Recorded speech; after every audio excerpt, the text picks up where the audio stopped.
हमारे पास है आज एक्सरसाइज 1.2 क्वेश्चन नंबर फर्स्ट और इसमें लिखा हुआ है एक्सप्रेस ईच नंबर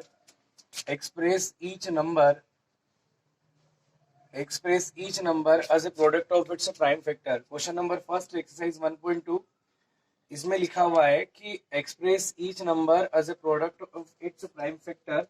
हमें यहाँ पर नंबर दिए गए हैं और हमें इन नंबर के प्राइम फैक्टर्स निकालना है और उस नंबर को प्राइम फैक्टर के प्रोडक्ट्स के फॉर्म में रिप्रेजेंट करना है। तो अब हम यहाँ पर देखते हैं, सबसे पहला क्वेश्चन हमारा आया 140 का हम देखते हैं सॉल्यूशन। अब 140 जो है हमने यहाँ पर इसके प्राइम फैक्टर निकालना सीख रखा है पहले भी, फिर अपन एक बार और सीख लेते हैं। हम सबसे पहले प्राइम फैक्टर के लिए प्राइम नंबर से डिवाइड करते हैं। स्मॉलेस्ट प्राइम नंबर 2 से डिवाइड करेंगे तो 2 से जाएगा ये 79, फिर 2 से इसको 35 टाइम्स, फिर 5 से 5 से बन जा और फिर 7 बन जा 7। इस तरीके से आपने प्राइम फैक्टर पहले भी निकाल रखे हैं। जब आपने स्क्वायर एंड स्क्वायर रूट्स पढ़े होंगे तब आपने जरूर प्राइम फैक्टराइजेशन किया होगा। उस केस में यहाँ हम बात करते हैं since 140 here therefore 140 is equal to 2 into 2। जितने भी प्राइम फैक्टर्स यहाँ पे बन रहे हैं उन सभी को मल्टीप्लाई के फॉर्म में लिख दीजिए 5 into 7। therefore 140 is equal to 2 raised to the power। कोई भी प्राइम नंबर या कोई भी प्राइम फैक्टर जितनी बार मल्टीप्लाई में आया होगा उसको उतनी बार पावर लगा दीजिए। यहाँ 2 जो है वो 2 बार आ रहा है तो 2 की पावर हमने लगा दिया 2। 5 नहीं आ रहा है तो इसको एज इट इज लिख दिया, 5 इंटू हो जाएगा 7। ये आपका क्वेश्चन नंबर फर्स्ट खत्म हो जाता है। हमको 140 के प्राइम फैक्टर करने थे और उस 140 के प्राइम फैक्टर को प्रोडक्ट करना था, प्रोडक्ट के फॉर्म में रिप्रेजेंट करना था। ये हमारा हो जाता है आंसर, खत्म हो जाता है। सेकंड हमारे पास जो आता है क्वेश्चन है 156 का आपको सॉल्यूशन सेम करना है। 156 के लिए आप देखिए ये आपका हो गया 156 में पीछे इवन नंबर है तो 2 से डिवाइड होगा। 2 से 1 जा 14, 1 बचेगा 16 हो जाएगा, 2 8 जा 16, 2 3 जा 6, 1 2 9 जा 18, 3 1 जा 3 3 जा और ये आ जाएगा आपका 13 1 जा 13। तो यहाँ से आपका आ जाएगा 156 is equal to 2 into 2 into 3 into हो जाएगा आपका 13 हो जाएगा। ये 156 हो गया। ये 156 के हमने क्या निकाल लिए थे, प्राइम फैक्टर निकाल लिए। तो हम लिख सकते हैं 156 को 2 raise to the power 2 into 3 into 13 हो जाएगा। तो ये इसके प्राइम फैक्टर के प्रोडक्ट के फॉर्म में हमने 156 को रिप्रेजेंट कर दिया। थर्ड क्वेश्चन हमारा जो है, थर्ड क्वेश्चन आ रहा है यहाँ पर 3825 और 3825 में हमने सॉल्यूशन करना है। तो यहाँ पर सबसे पहले 3825 और पीछे आ रहा है यहाँ पर हमारे जो डिजिट वो है 5। अगर हमारे पास किसी नंबर का यूनिट डिजिट 5 हो तो रूल ऑफ डिविजिबिलिटी यानी कि हम जब डिवाइड करेंगे तो उसमें कौन से नंबर का डिवाइड जाएगा। तो हम देखते हैं कि इस नंबर में कोई भी नंबर जिसके पीछे 5 आता हो उसमें 5 से कंप्लीटली डिवाइड होता है। बट क्या उससे पहले कोई प्राइम नंबर, तो 2 से तो इसमें डिवाइड हो नहीं सकता क्योंकि 2 इवन नंबर है। 3 से अगर इसमें डिवाइड होता है, कुछ नंबर ऐसे भी होते हैं जैसे कि 15, इसके पीछे यूनिट डिजिट 5 है लेकिन इसमें 3 से डिविजिबिलिटी होती है, 3 से इसमें डिवाइड जाता है। तो क्या इस नंबर में 3 से डिवाइड हो सकता है क्या, हम पहले चेक कर लेते हैं। अगर 3 से नहीं होता होगा तो हम डायरेक्ट 5 पे जंप करेंगे। पहले हमने देखा कि इसमें 3 से डिवाइड हो रहा है कि नहीं हो रहा है, तो हम 3 से डिवाइड करने के लिए एक रूल है, आप इस नंबर के सभी डिजिट को जोड़ लो, सभी डिजिट को ऐड कर लीजिए। तो और ऐड करने के बाद उसमें 3 से डिवाइड करिए, ऐड करने के बाद उसमें 3 से डिवाइड करना है। अगर ऐड करने के बाद उसमें 3 से डिवाइड होता है तो इसका मतलब ये होगा कि उसमें हम क्या कर सकते हैं, 3 से डिवाइड कर सकते हैं। तो यहाँ पर हम देख रहे हैं 3 1 जा 3, जैसे कि सबसे पहले 8 कर लीजिए, 8 और 3 11, 11 और 2 13, 13 और 5 हो जाता है 18, 18 डिवाइडेड बाय 3। तो हमको पता चलता है 3 6 जा कितना हो जाता है हमारा 18 हो जाता है। तो इस पूरे नंबर इसके सम में जैसे इसका सम आया था 18 में 3 से डिवाइड हो रहा था, इस पूरे नंबर में भी 3 से डिवाइड होगा। 3 1 जा 3 2 जा 6 बचेगा 2, 3 से 1 जा 21, फिर 1 बचेगा 3 5 जा 15, यानी हमने डिवाइड कर दिया और जो आंसर आया यहाँ लिख दिया। 3 3 4 जा 12, 3 2 जा 6, एक और बचेगा 3 5 जा 15, फिर यहाँ आ जाएगा आपका क्या इस नंबर में 3 से डिवाइड है तो चेक कर लो, 4 और 2 6, 6 और 5 11, क्या 11 3 की टेबल में आता है? नहीं आता, इसलिए इसमें 3 से डिवाइड नहीं जाएगा। तो फिर 3 के बाद प्राइम नंबर हमको मिलेगा 5, तो 5 से डिवाइड करेंगे, 5 8 जा 40, ये 42 है, 2 और बच रहे हैं, यहाँ लगाएंगे 25 हो जाएगा, तो 5 5 जा हो जाएगा आपका 25, और फिर उसके 5 से डिवाइड करेंगे, 5 1 जा 5, 3 बचेगा, 5 7 जा 35, और फिर आ जाएगा आपका 17 1 जा 17।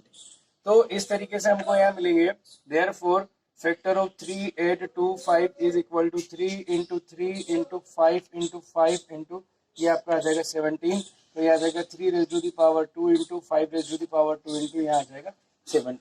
तो इस तरीके से हमारे पास 3 8 2 5 के क्या मिल रहा है? फैक्टर मिल रहा है, तो हमने यहाँ पर इसकी क्या कर दी? फैक्टर कर दी। तो एक तरीके से हमको यहाँ पे समझ में आता है कि किसी भी नंबर को उसके प्राइम फैक्टर कैसे करते हैं, और प्राइम फैक्टर के हमको उसको प्रोडक्ट के फॉर्म में यहाँ पर रिप्रेजेंट करना है।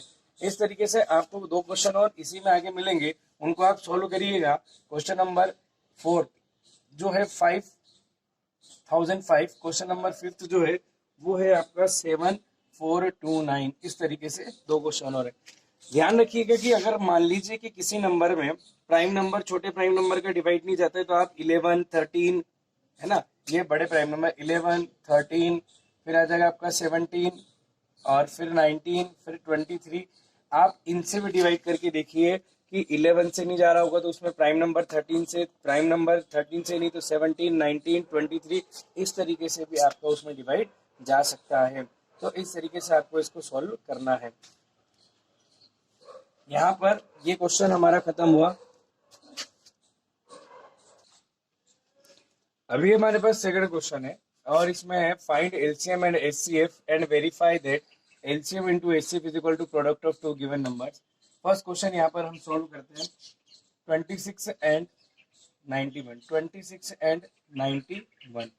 ये क्वेश्चन हमारा दिया हुआ है और बोला है कि इसका एलसीएम फाइंड करो, इसका एचसीएफ फाइंड करो, और पता करो कि एलसीएम और एचसीएफ का मल्टीप्लाई जो है वो 2 नंबर के प्रोडक्ट के इक्वल होता है। जो दोनों नंबर दिया इनका मल्टीप्लाई करेंगे और इनके एलसीएम और एचसीएफ का मल्टीप्लाई करेंगे, सेम आएगा। तो इसका सोल्यूशन हम करते हैं, सबसे पहले हम निकालते हैं एलसीएम एचसीएफ। एलसीएम एचसीएफ के लिए हमको इनके प्राइम फैक्टर निकालना है। 2 13 जा 13 1 जा 13, फिर आएगा आपका 91 का, तो ये आ जाएगा आपका 7 से डिवाइड होगा, उससे पहले डिवाइड नहीं होगा, 7 से होगा 13 टाइम और 13 1 जा 13। अब हम बात करते हैं देयरफॉर एलसीएम, और एलसीएम किसका? 26 और 91। तो ये कैसे निकालेंगे? तो आपको पहले तो फैक्टर लिख लेना है। यहाँ पर 26 इज इक्वल टू 2 इंटू 13, और यहाँ लिख लेना है आपको 91 इज इक्वल टू 7 इंटू कितना आ जाएगा? 13 आ जाएगा। हम लिखेंगे here LCM, LCM of 26 and 90। ध्यान दीजिए एलसीएम में क्या क्या आता है। एलसीएम में सबसे पहले जो दोनों में कॉमन फैक्टर होता है वो हम लिख लेते हैं एक बार, दोनों में इसमें जो कॉमन है वो आ जाएगा एक बार, और जो नहीं है उन दोनों को भी मल्टीप्लाई में लिखते हैं। 2 इंटू 7, जो कॉमन फैक्टर है वो तो आ जाएगा एक बार, और जो कॉमन फैक्टर है वो आ जाएगा एक बार, जो नहीं कॉमन है उनको हम एज इट इज प्रोडक्ट के फॉर्म में यहाँ पर लिख देते हैं। तो ये होगा, यहाँ पर डायरेक्ट बात करें तो 13 2 जा हो जाएगा 26 इंटू 7, 7 6 जा 42, कैरी 4 7 2 जा 14, और 4 ये हो जाएगा 182। तो LCM of 26 and 91 equal to 182। फिर हम बात करते हैं HCF, HCF of 26 and 91। So it is जो कॉमन फैक्टर है वही एचसीएफ है, तो कितना आ जाएगा आपका 13।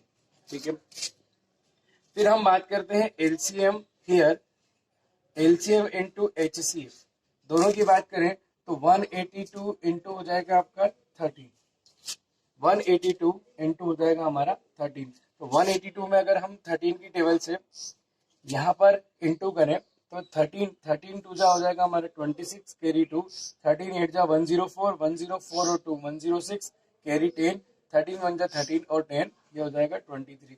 मैंने 13 की टेबल से इस 182 को इंटू कर दिया। 13 2 जा 26, कैरी 2, 13 8 जा 104, 2 कैरी 106, कैरी 10, और 13 1 जा 13 और 10 हो जाएगा आपका 23 हो जाएगा।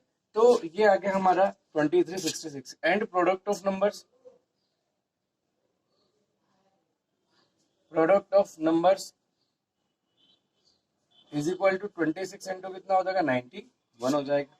तो मैंने अपन यहाँ मल्टीप्लाई कर लेते हैं 26 इंटू 91 हम देखते हैं, तो ये 6 और ये 2 हो जाएगा, 9 6 जा 54 कैरी 5 9 2 जा 18 और 5 23, ये हो जाएगा 6 4 2 6 हो जाएगा, और ये हो जाएगा आपका 3 और ये हो जाएगा 2। तो यहाँ पर आंसर जो आता है 2366 हो जाएगा, और यहाँ पर वेरीफाई होता है, हम लिख देंगे यहाँ पर therefore it is verify that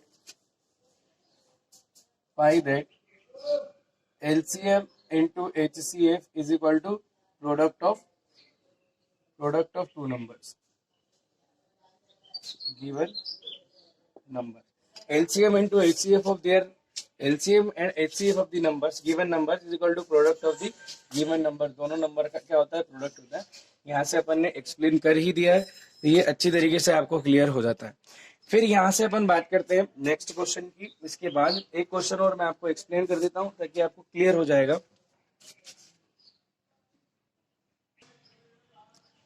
यहाँ बात करते हैं 510 एंड 92 और इसमें डिविजिबिलिटी अप्लाई करेंगे, तो ये आ जाएगा 2 2 जा 4, 2 2 जा 4, यहाँ पर बचेगा हमारा 1, 2 5 जा 10 और फिर ये हो जाएगा 5। अब इसमें 3 से जाएगा 5 से जाएगा, पहले 3 से जा रहा हो तो हम चेक करें 5 और 5 10 और 2 12 हो गया, तो 3 से 3 8 जा 24, 1 बचेगा 3 5 जा 15। फिर यहाँ से अपन बात करेंगे 17 5 और ये आ जाएगा 17 1 जा 17।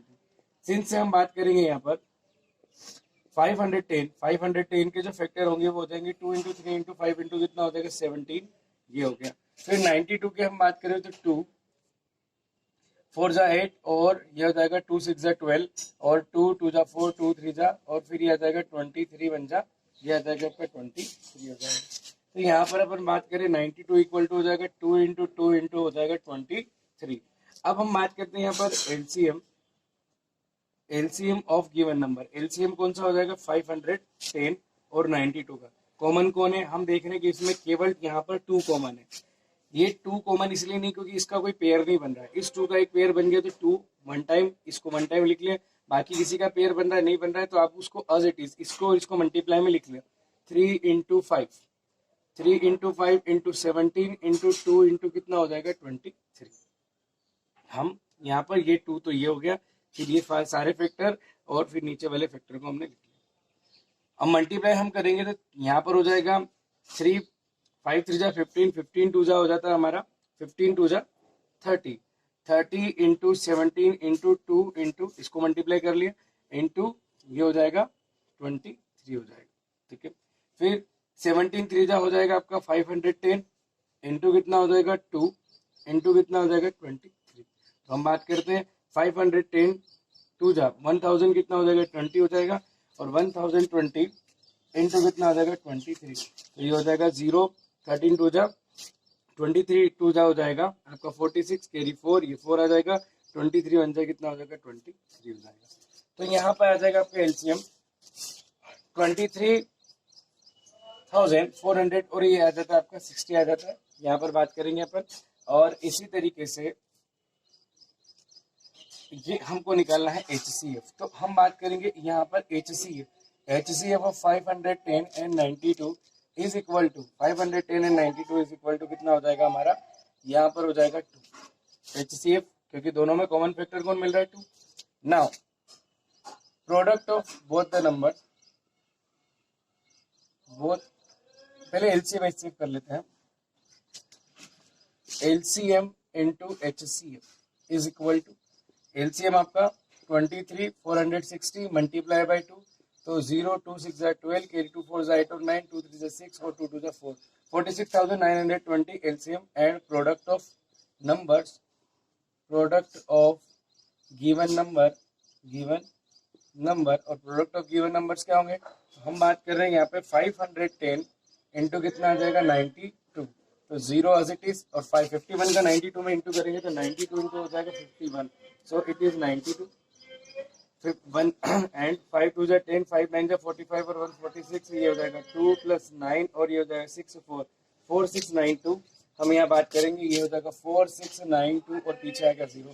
तो आप देख सकते हैं यहाँ पे एलसीएम और एचसीएफ का जो प्रोडक्ट है, एलसीएम इंटू एचसीएफ, वो दोनों नंबर के जो गिवन नंबर थे उन दोनों नंबर के प्रोडक्ट के इक्वल आ गया है। तो यहाँ से हम क्या लिख सकते हैं, it is verified that the LCM and HCF of given numbers, LCM and HCF of given number is equal to product of both the number, दोनों नंबर के प्रोडक्ट के इक्वल होता है। ये हमारा यहाँ पे क्वेश्चन खत्म हो जाता है। और इसके बाद हमको एक क्वेश्चन और देखना है, इसमें वो आपको सोल्व करना है, वो है क्वेश्चन नंबर 3। मैं यहाँ पे लिख देता हूँ क्वेश्चन नंबर 3, ये आपको सोल्व करना है। यहाँ पर 336 एंड ये आ गया आपका 54, 336 और 54, इन दोनों में भी यही काम करना है आपको। पहले एलसीएम फाइंड करना है और फिर उसके बाद में ये एलसीएम फाइंड करना है आपको, और फिर उसके बाद में आपको एचसीएफ फाइंड करना है, फिर दोनों एलसीएम और एचसीएफ का मल्टीप्लाई करना है, और उसके बाद दोनों नंबर का मल्टीप्लाई करना है, और इस तरीके से ये आपका आंसर वेरीफाई हो जाएगा और एलसीएम और एचसीएफ ये आपका निकल जाएगा। इसमें ये काम करना है। इसके बाद हम देखते हैं next question, question number 3।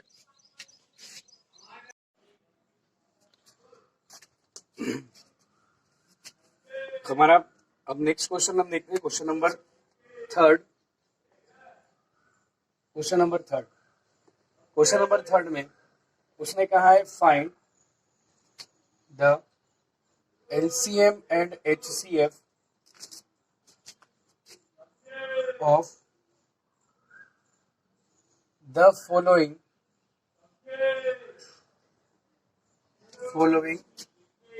number by applying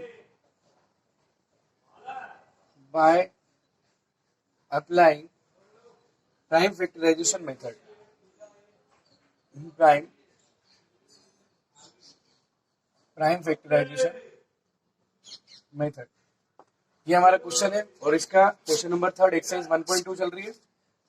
exercise 1.2 question number 3 और 3 का फर्स्ट 12, 15 एंड 21, इन तीनों का हमें एलसीएम और एचसीएफ फाइंड करना है। हमें यहाँ पर एलसीएम भी फाइंड करना है और एचसीएफ भी फाइंड करना है।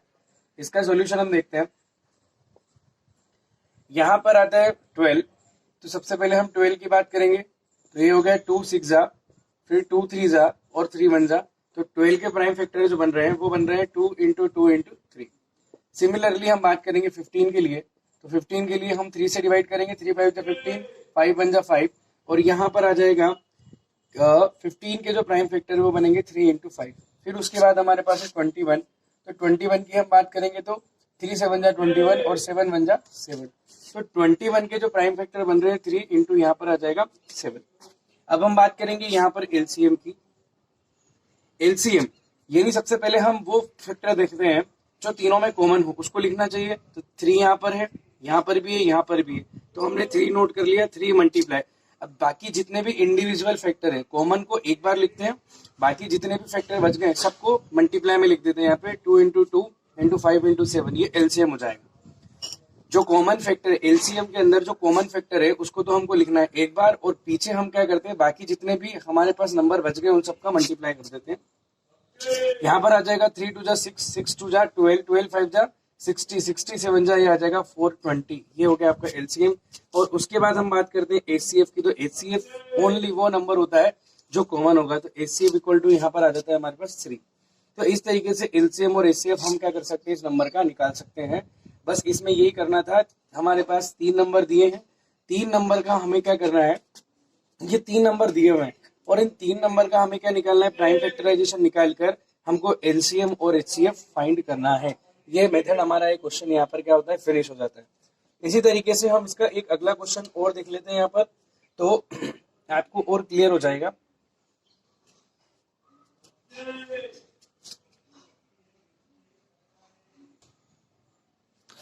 हम बात करेंगे यहाँ पर 17 क्वेश्चन नंबर सेकंड 17, 23 एंड 29। इसका हमें प्राइम फैक्टराइजेशन से एलसीएम और एचसीएफ फाइंड करना है। तो सॉल्यूशन 17, आप जानते हैं 17 एक प्राइम नंबर है तो इसमें 17 से डिवाइड होगा, 17 1 जा 17। फिर आप बात करते हैं 23, तो 23 में 23 से डिवाइड होगा, ये भी प्राइम नंबर है। और यहाँ पर आ जाएगा 29, तो 29 में भी 29 से डिवाइड होगा, 29 1 जा 29। बहुत सिंपल फॉर्म। अब हम बात करते हैं फैक्टर की, तो लिखेंगे कैसे 17 और मल्टीप्लाई बाय 1। फिर बात करते हैं 23 और यहाँ आ जाएगा 23 मल्टीप्लाई बाय 1 और 29 और 29 मल्टीप्लाई बाय 1। ऐसा करने से हमको पता चलता है कि तीनों में यहाँ पर कोई भी कॉमन नहीं था, तो हमने इसको मल्टीप्लाई बाय 1 करके लिख लेंगे, तो इसके ऊपर ऐसा कोई फर्क नहीं पड़ता है मल्टीप्लाई बाय 1 लिखने से। लेकिन हम यहाँ लिखेंगे जब इसका एलसीएम, तो हम जानते हैं कॉमन फैक्टर, अब इन सब में कॉमन कौन है, 1 है, तो कॉमन फैक्टर 1 इंटू यहाँ पर बाकी जो इंडिविजुअल फैक्टर्स हैं सब में 17 इंटू 23 इंटू 29, ये एलसीएम हो जाएगा। तो इन सब का अपन क्या करते हैं, मल्टीप्लाई कर लेंगे। तो यहाँ पर मल्टीप्लाई करके देखते हैं अपन, 23 इंटू हमारा 17, 17×3 = 51 होता है, 17×3 = 51 और कैरी 5, 17×2 = 17 दूनी होता है 64, 64 और 5 कितना आ जाएगा, 69। ठीक है, सॉरी 23 इंटू हम करेंगे 17, 7×3 = 21, कैरी 2, 7×2 = 14, 14 और 2 होगा 16 और ये आ जाएगा 23। तो हम बात करेंगे यहाँ पर 1, 6 और 3 9, 2 और 1 कितना आ जाएगा, 391 आ जाएगा हमारा। तो 391 ये हो गया और उसके बाद में हमने 29 से इसको क्या कर देना है, इंटू कर देना है। तो ये 9 1 जा 9, 9 9 जा 81, कैरी 8, 9 3 जा 27 और 8 ये हो जाएगा 35 इंटू 2 1 जा 2, 2 9 जा 18, कैरी 1, 2 3 जा 6 और 1 क्या हो जाएगा, 7 हो जाएगा। 9 2 और 1 3, 8 5 ये हो जाएगा 5 और 8 13, कैरी 1, 2 और 3 और 1 4 और 7, 4 और 7 हो जाएगा 11। तो यहाँ पर आ जाएगा आपका 11 339 आ जाएगा। इसी तरीके से हम बात करेंगे HCF की, तो HCF जो हमारा होगा, HCF हो जाएगा हमारा, इनमें तीनों में कॉमन फैक्टर कौन है, 1 है, तो इस तरीके से हमारा HCF 1 हो जाता है और ये हमारा आंसर कंप्लीट हो जाता है यहाँ पर। तो हमने देखा कि 17, 23 और 29 जो है वो तीनों प्राइम नंबर से, तो इनके फैक्टर जो बनेंगे, 17 का बनेगा 17 इंटू 1, 23 का 23 इंटू 1 और 29 का बनेगा 29 इंटू 1। इसी तरीके से हमने एलसीएम निकाल लिया। एलसीएम निकालने के लिए जो कॉमन फैक्टर है उसको लिखते हैं, बाकी जितने भी छूट गए हैं उन सबका हम क्या कर देते हैं, उस प्रोसेस में मल्टीप्लाई कर देते हैं और मल्टीप्लाई करने के बाद हमारे पास आंसर आ रहा है 11,339 और ये हो गया एलसीएम और एचसीएफ के लिए जो कॉमन फैक्टर है वो आ जाता है। इस तरीके से हमारा क्वेश्चन भी कंप्लीट हो जाता है।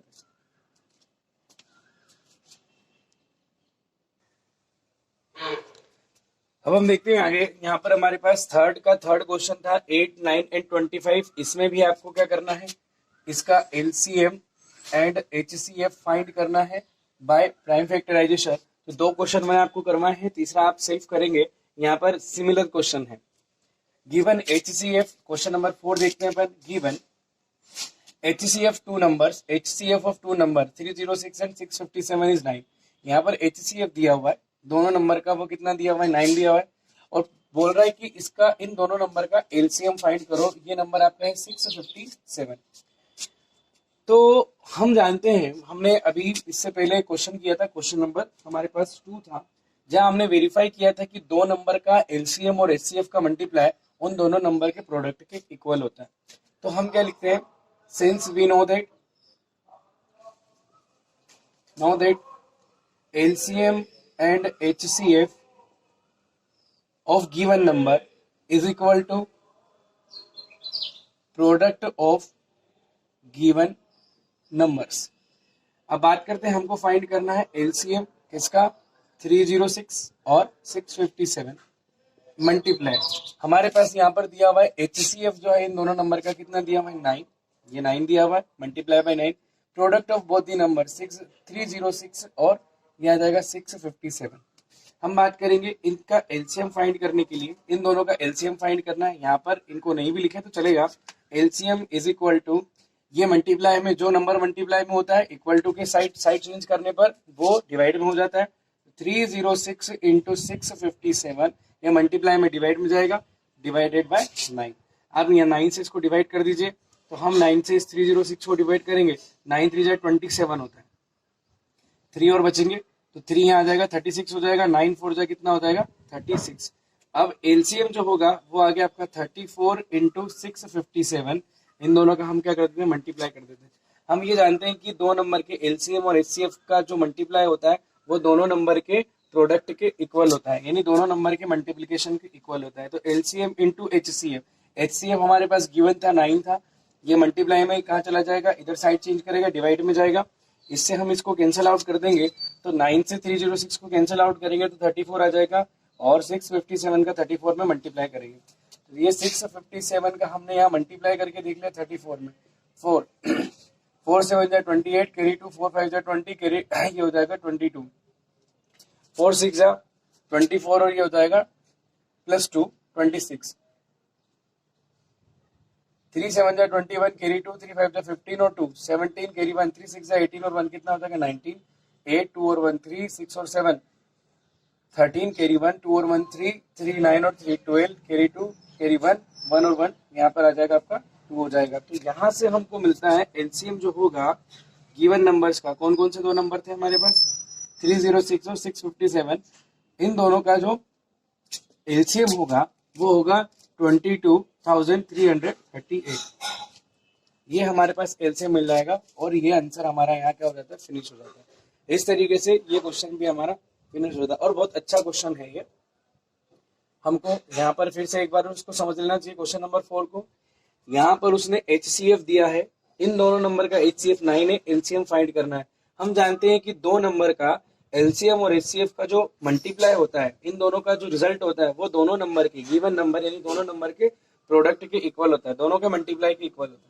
तो एलसीएम हमको फाइंड करना है, LCM of number into 9 is equal to this number, product of this number, LCM of given number, और हमारे पास 9 यहाँ मल्टीप्लाई में था, इसको कहाँ पहुंचा देंगे हम, डिवाइड में, साइड चेंज करेगा तो डिवाइड में चल जाएगा, फिर इसको हम यहाँ पे क्या करेंगे, कैंसिल आउट करेंगे, तो 9 से हमने 306 को कैंसिल आउट किया है, तो ये डिवाइड होता है 34 टाइम्स, और 34 का 657 में इंटू करेंगे तो हमारे पास आ जाता है 22,338, ये हमारा हो जाएगा आंसर। अब देखते हैं हम अगला क्वेश्चन, क्वेश्चन नंबर 5।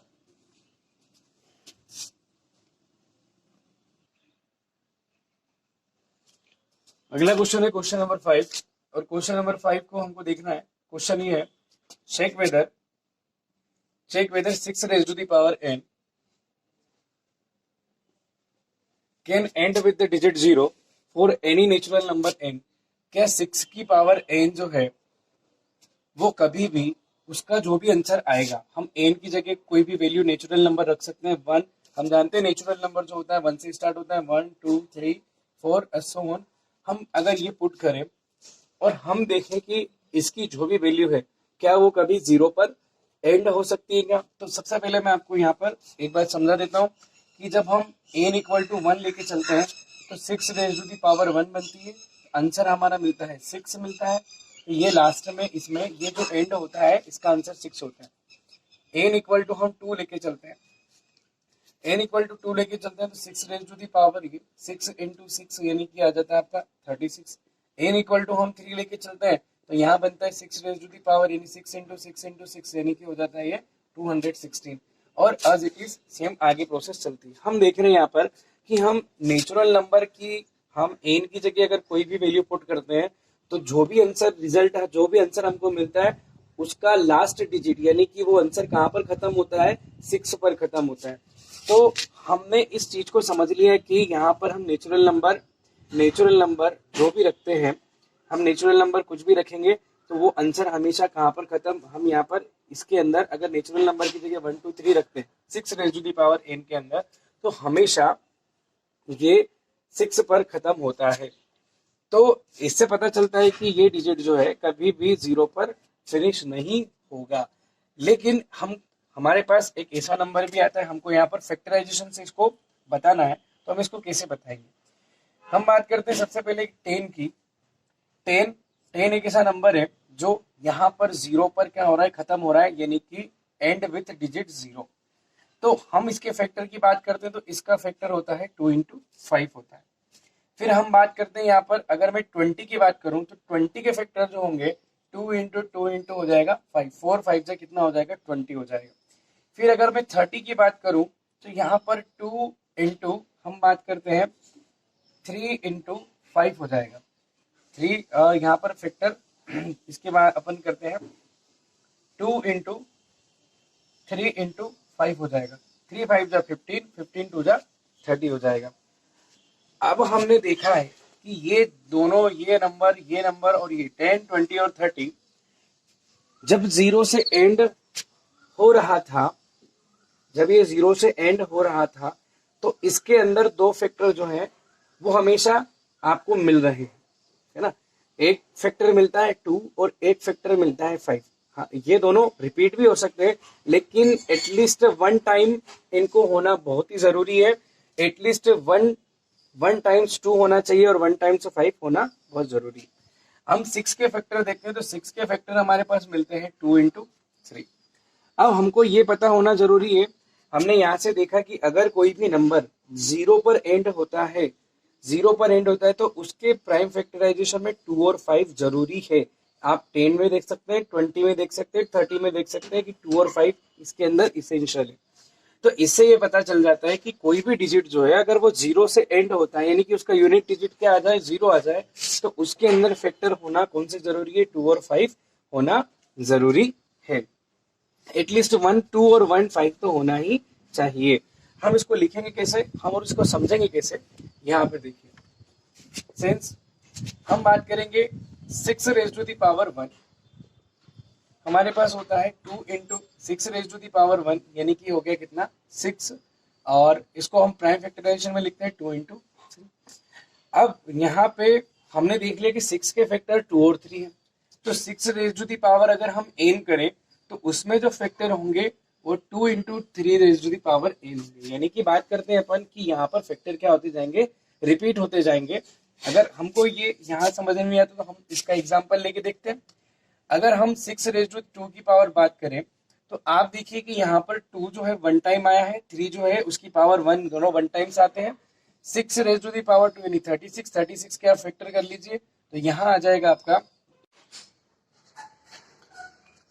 हमने यह देख लिया था कि 36 के जो हम फैक्टर निकालने जा रहे हैं तो 36 के फैक्टर जो होंगे वो होंगे आपका 2 से हम डिवाइड करेंगे यहाँ पे, तो ये आ जाएगा आपका 2, ये 36 हो गया, 2 से डिवाइड करेंगे 18 टाइम्स, 2 से फिर डिवाइड करेंगे तो 9 टाइम्स, और 3 से 3 3 जा 9 हो जाएगा और 3 1 जा 3 हो जाएगा। तो हमने देखा कि 6 raise to the power 2, 6 raise to the power 2 के फैक्टर जो हो गए वो 2 इंटू 3 है, यानी दो ही फैक्टर है, एक तो 2 है और एक 3 है, लेकिन दोनों ही 2 बार रिपीट हो रहे हैं, तो हम इसकी पावर 2 लगा दे और इसकी पावर भी 2 लगा दें। हमने यहाँ क्या करा कि दोनों को मल्टीप्लाई में लिखते हुए दोनों की कॉमन पावर कितनी लगा दी है, 2 लगा दी। जब 6 की पावर 2 में दोनों ही फैक्टर आएंगे और ट्वाइस आ रहे, पावर 2 थी तो ट्वाइस टाइम आ रहे, तो पावर एन होगी तो ये दोनों फैक्टर एन टाइम्स रिपीट हो जाएंगे। तो हम देख रहे हैं कि पावर एन की जगह एन की वैल्यू कुछ भी हो, लेकिन फैक्टर केवल 2 और 3 ही दोनों फैक्टर यहाँ पर इसमें इंक्लूड है। तो क्या ये नंबर कभी 0 पर एंड होगा क्या, तो हम देख रहे हैं कि 0 पर एंड होने वाले नंबर में एक स्पेशल कैरेक्टरिस्टिक्स है। 0 पर जो नंबर एंड हो रहा है उसके अंदर एटलीस्ट 1 फैक्टर 2 होना चाहिए और एटलीस्ट 1 फैक्टर जो है वो क्या होना चाहिए, 5 होना चाहिए एटलीस्ट, क्योंकि फर्स्ट केस में देख रहे हैं एटलीस्ट 2 और 5 होने पर यहाँ पर 10 और यहाँ पर 0 पर ये एंड हो जाता है। तो इस तरीके से हम बात करते हैं कि द प्राइम फैक्टर एटलीस्ट 1 2 और 1 फैक्टर क्या होना चाहिए, 5 होना चाहिए। हम यहाँ बात करें the prime factor of 6 raise to the power n include only 2 prime numbers. 6 की पावर n में जो फैक्टर है उसमें 2 प्राइम नंबर इंक्लूडेड 2 और 3, but if the number can be and with digit 0, पर अगर कोई नंबर 0 पर एंड होना चाहता है, अगर कोई नंबर जो है वो एंड विद डिजिट 0, कोई नंबर जो है वो 0 पर एंड होता है, then it must include a prime numbers 2 and 5। तब उसके प्राइम फैक्टर्स में कौन कौन से नंबर आएंगे, 2 और 5 आएंगे। In the prime factors of 6 raised to the power 2 is included, but 5 is not। 6 raised to the power n में 2 तो है पर 5 नहीं है, इसलिए 6 raised to the power can never be end with 0, इसलिए ये कभी भी 0 पर खत्म नहीं होगा, क्योंकि अगर 0 पर खत्म होना है तो उसके अंदर प्राइम फैक्टर 2 और 5 होना जरूरी है। इसी क्वेश्चन को रिपीट करते हुए आप 6 raise to the power n की जगह 4 raise to the power n ले लीजिए और 4 raise to the power n को सिमिलर तरीके से आप सॉल्व करिए। सब स्टेप यही होगी। अगर यहाँ पर आपको इसके फैक्टर्स में अगर 5 नहीं मिलता है, 2 और 5 में से अगर कोई नहीं मिलता है तो इसका मतलब ये 0 पर खत्म नहीं होगा। उसके अंदर एटलीस्ट 1 2 और 1 5 होना बहुत ही जरूरी है as a factor.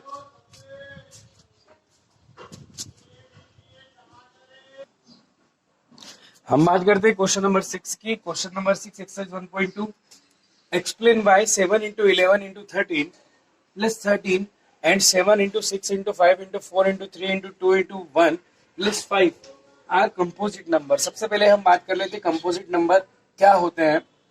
Composite numbers, composite numbers, composite number ऐसे नंबर्स होते हैं जो किसी नंबर से अदर नंबर से भी डिविजिबल हो, यानी खुद से हो, वन से हो और अदर नंबर से भी डिविजिबल हो, ऐसे नंबर्स को, या किसी कंपोजिट नंबर्स को हम ऐसे डिफाइन कर सकते हैं कि वो,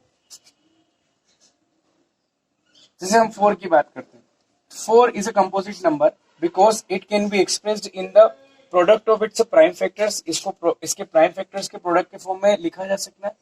दूसरा ये कि 4 जो है वो 2 से डिविजिबल है, 4 से डिविजिबल है इटसेल्फ से, और 1 से डिविजिबल है, लेकिन इसके अलावा भी वो किसी तीसरे फैक्टर से डिविजिबल है। तो ऐसा नंबर जो खुद से और 1 के अलावा किसी तीसरे नंबर से अगर डिविजिबल होता है तो वो हमारा क्या कहलाता है, composite number.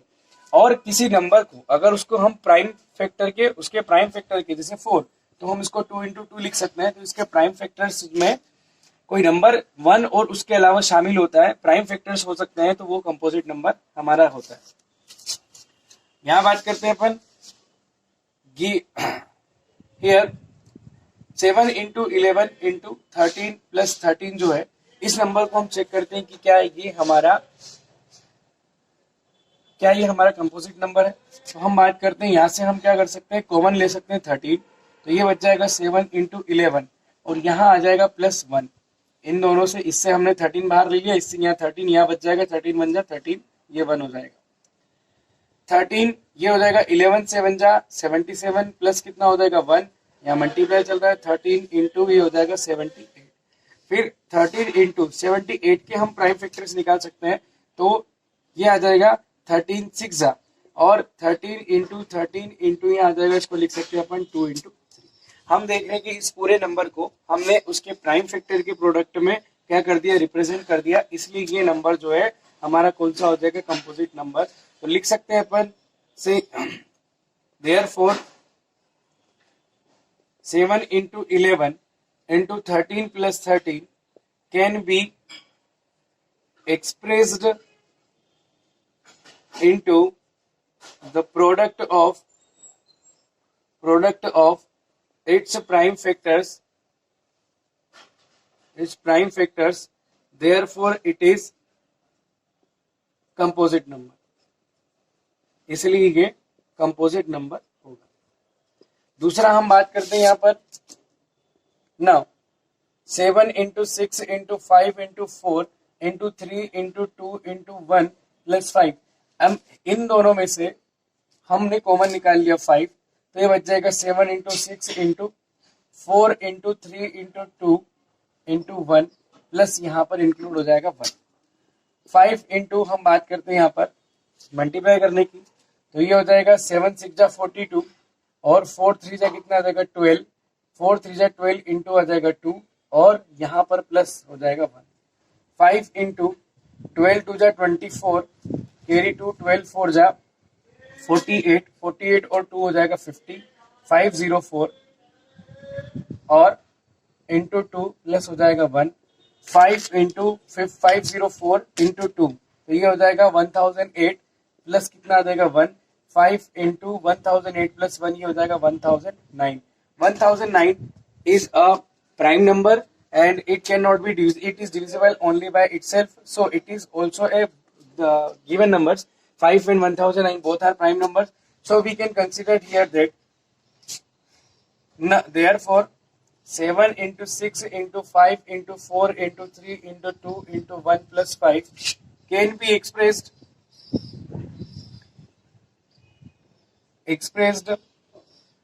into the product of its prime factor as 5 into 1009, therefore it is composite number, इसलिए ये कौन सा नंबर होगा, कंपोजिट नंबर होगा। ये हमारा क्वेश्चन यहाँ पर फिनिश हो जाता है। जब किसी नंबर को हम उसके प्राइम फैक्टर्स के प्रोडक्ट के फॉर्म में रिप्रेजेंट करते हुए तो वो नंबर हमारा क्या कहलाता है, कंपोजिट नंबर कहलाता है। इस तरीके से क्वेश्चन हमारा यहाँ पे फिनिश होता है।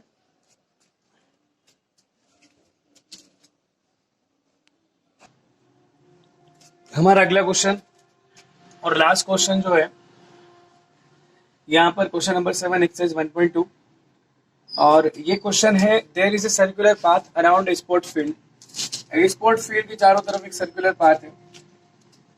Sonia take 18 minute to drive 1 round. सोनिया को इस पाथ को कवर करने के लिए सोनिया को 18 मिनट लगते हैं, 18 मिनट इसको लग रहे हैं। फिर आता है while Ravi takes 12 minute for the same, जबकि रवि जो है इस टोटल पाथ को इस टोटल पाथ को 12 मिनट में क्या कर लेते हैं, कवर कर लेते हैं। फिर suppose they both start at the same point and at the same time and go in the same direction. Suppose कि दोनों एक साथ एक ही पॉइंट पर हैं, मान लीजिए पॉइंट ए है और यहीं से रवि एंड सोनिया दोनों जो है रन करना क्या करते हैं, स्टार्ट करते हैं और एक ही डायरेक्शन में अगर क्या कर रहे हैं, वो दोनों रन कर रहे हैं and go in the same direction. After how many minute will they meet again at the starting point. तो कितने मिनट के बाद वो वापस उसी पॉइंट पर आकर क्या करेंगे, मिलेंगे, ये हमको देखना है। तो हम बात कर रहे हैं कि रवि जो है, हम बात करेंगे यहाँ पर कि दोनों नंबर के अंदर जब वो रन करेंगे तो यहाँ पर एक ऑब्वियसली क्या हो रहा है कि एक कम टाइम ले रहा है और एक और क्या कर रहा है, ज्यादा टाइम ले रहा है। तो ये दोनों जो है वो सबसे लीस्ट टाइम में मिलेंगे और लीस्ट टाइम में जल्दी से जल्दी लीस्ट टाइम वो इन दोनों के बीच का वो लीस्ट टाइम होगा जिसमें ये मिलेंगे। और लीस्ट टाइम के लिए हमें क्या निकालने की जरूरत पड़ेगी, एलसीएम निकालने की जरूरत पड़ेगी। वो लीस्ट टाइम होगा जब ये दोनों क्या करेंगे, जल्दी से जल्दी मिलेंगे। जिसमें उसने कहा है कि after how many minute will they meet again at the starting point. हम एचसीएफ क्यों नहीं निकाल रहे, एचसीएफ यानी कि वो मैक्सिमम टाइम में कब मिलेंगे। तो मैक्सिमम टाइम में तो हो सकता है बहुत सारी बार मिले, लेकिन फर्स्ट टाइम में, स्टार्टिंग में, तो वो लीस्ट टाइम होगा। तो उस लीस्ट टाइम में वो कब मिलेंगे, वो हम यहाँ पर फाइंड कर रहे हैं। तो हम इसका सॉल्यूशन देखते हैं। तो सॉल्यूशन बहुत इजी है। They will meet again is equal to LCM of 12 and 18। वो क्या हो जाएगा, दोनों का एलसीएम निकल जाएगा। दोनों के कितनी टाइम लग रहा है, तो हम देख रहे हैं यहाँ पर 12 के जो प्राइम फैक्टर्स होते हैं हम यहाँ पे निकाल लेते हैं।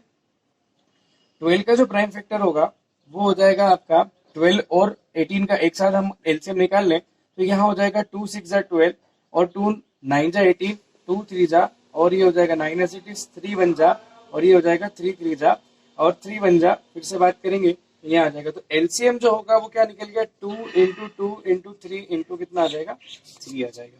तो 2 2 जा 4 3 जा 12 3 जा कितना आ जाएगा आपका 36 मिनट। यानी कि 36 मिनट में ये दोनों जो है वापस स्टार्टिंग पॉइंट पर आकर क्या होंगे, मिल जाएंगे। वो ये लिस्ट टाइम होगा जिसमें दोनों जो है स्टार्टिंग पॉइंट पर आकर मिल जाएंगे। ये इसका सॉल्यूशन हो गया। इतना सा सॉल्यूशन, इसमें हमको इसका एलसीएम फाइंड करना था। इस तरीके से ये पूरी गिवन एक्सरसाइज जो है यहाँ पर फिनिश होती है 1.2। इस तरीके से आपको जो क्वेश्चन वर्क में दिए हैं वो आप करिए और इन क्वेश्चंस को अच्छे से रिपीट कर लीजिए।